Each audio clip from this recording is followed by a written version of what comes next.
10 ദിവസത്തേക്ക് അനങ്ങാതെ കിടക്കണം. പ്രതിഫലം 5000 യൂറോ, അതായത് ഏകദേശം 4.73 ലക്ഷം രൂപ. അടിപൊളി ജോലി അല്ലേ? ബഹിരാകാശ പര്യവേക്ഷണ സ്ഥാപനമായ യൂറോപ്യൻ സ്പേസ് ഏജൻസിയാണ് ബഹിരാകാശ യാത്രക്കാരുടെ ആരോഗ്യവും പ്രകടനവും മെച്ചപ്പെടുത്താനുള്ള പഠനങ്ങളിൽ പങ്കെടുക്കുന്നവർക്ക് ഇത്രയും പ്രതിഫലം നൽകുന്നത്. ഫ്രാൻസിലെ ടൂലൂസിലുള്ള മീഡ് സ്പേസ് ക്ലിനിക്കിലാണ് പഠനം നടക്കുന്നത്. കേൾക്കുമ്പോൾ വെറുതെ കിടന്നാൽ മാത്രം മതി എന്ന ധാരണ പാടില്ല. കട്ടിലിൽ ബാത്ത് പോലെ സജ്ജമാക്കിയ ശേഷം അതിൽ വെള്ളം നിറയ്ക്കും. അതിനു മുകളിൽ നനവ് പിടിക്കാത്ത തരത്തിലുള്ള തുണി വിരിക്കും. അതിനു മുകളിലാണ് കിടക്കേണ്ടത്.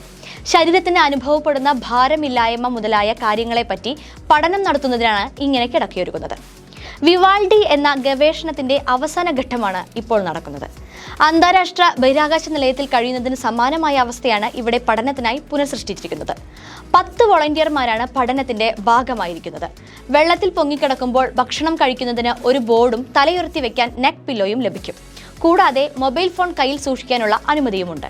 ബഹിരാകാശ യാത്രക്കാരുടെ ആരോഗ്യത്തെപ്പറ്റിയും അവർക്ക് ചെലവഴിക്കേണ്ടി വരുന്ന സാഹചര്യത്തെപ്പറ്റിയും എടുക്കേണ്ട മുൻകരുതലുകളെ പറ്റിയുള്ള ധാരണ സൃഷ്ടിക്കാൻ പഠനത്തിലൂടെ സാധിക്കും. 20നും 40നും ഇടയിൽ പ്രായമുള്ള പഠനത്തിന് അനുയോജ്യരായ വോളണ്ടിയർമാരെ കഴിഞ്ഞ കൊല്ലമാണ് തെരഞ്ഞെടുക്കാൻ ആരംഭിച്ചത്. 1.65 മീറ്ററിനും 1.8നും ഇടയിൽ ഉയരമുള്ളവരെയും അലർജിയോ മറ്റ് അസുഖങ്ങളോ ഇല്ലാത്തവരെയുമാണ് ഇതിനുവേണ്ടി തിരഞ്ഞെടുത്തിട്ടുള്ളത്.